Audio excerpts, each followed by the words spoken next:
Have you ever felt like it's impossible to please both your boss and your wife at the same time? Like they both have these competing and yet unrealistic expectations upon you, and those expectations, cause you to feel like your boss hates your wife and your wife hates your boss, and you're caught in the middle of this conflict and this collision, feeling like you can never quite measure up to the expectations that each of these parties have on you. I know I have, and what's trouble with that is I think the word expectation. See, expectations often are considered to be something that are good.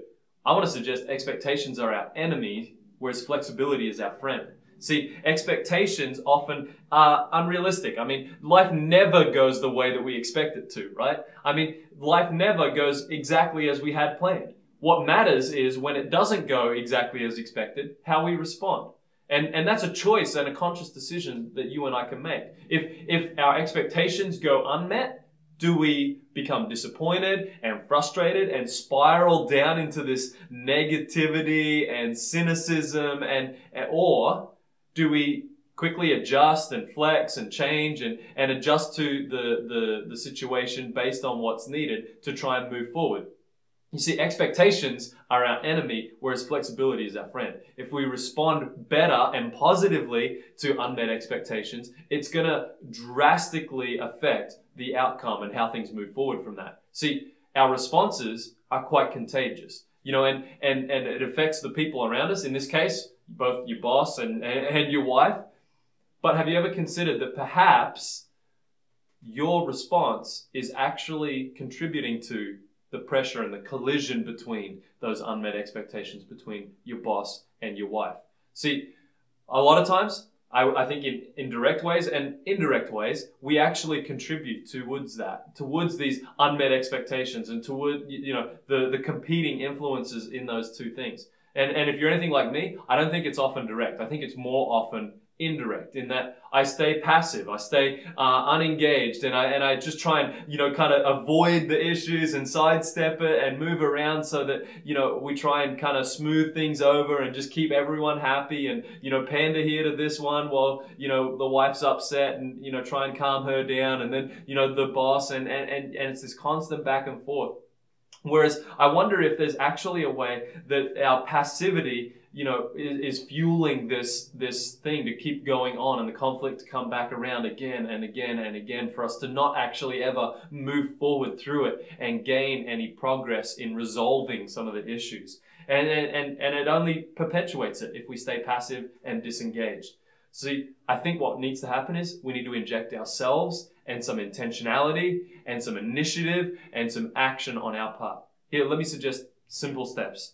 What if you were to spend 5 minutes reflecting on some of the expectations that your boss has of you that you feel like are in competition or create the most tension for your spouse? Spend just 5 minutes reflecting on those, see if you can identify them and name them and get them clear and specific.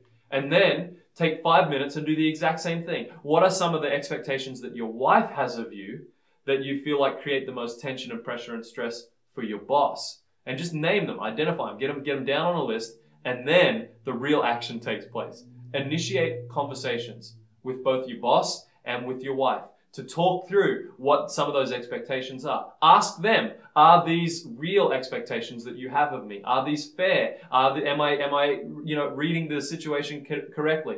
And I think if we take the initiative to begin a conversation like that, it's only going to earn respect, and it's only going to, gain credibility to us with both our boss and with our spouse as well. And then as you navigate through that, negotiating trade-offs as to where things may be, oh yeah, that seems a little unrealistic. That's not going to actually be possible for me or for our family, or with the family, to negotiate trade-offs there as well. To say, yeah, look, for this season, building upon our understanding of life in rhythms and whatnot, we can negotiate trade-offs as well there. But it's going to take some intentionality and some initiative on our part to start those conversations. We can't expect our boss or our spouse to initiate those and start those for us. It's going to be up to us, to you and I. And it's not a once and a done deal. you know, because life isn't like that. It's not static. It's not once we get this sorted, it's going to be sorted for good. It's going to be something we're going to need to revisit again and again and again, maybe monthly, maybe sometimes even weekly, if things are really bad, you know, to try and get some of this resolved and move forward clearly. But it's not going to be easy. It's not going to be comfortable. It'll likely be quite awkward.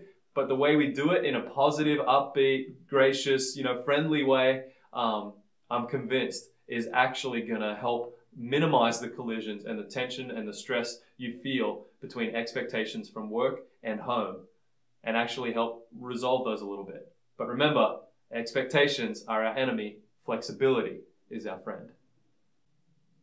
Hi there, my name's Clint, and if you found this video that you just watched helpful or valuable, then go to the website below where you'll find a whole video series dealing with the pressures and collisions that we often experience between work and family and ourselves, and how to stay, you know, healthy and all of that.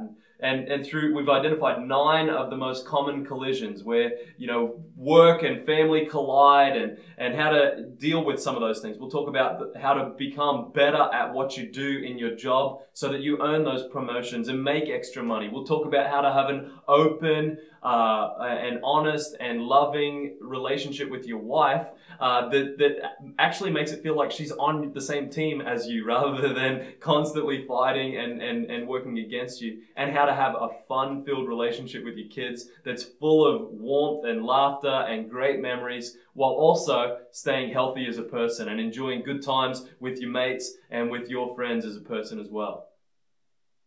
So go to the website below and you'll find out more about it.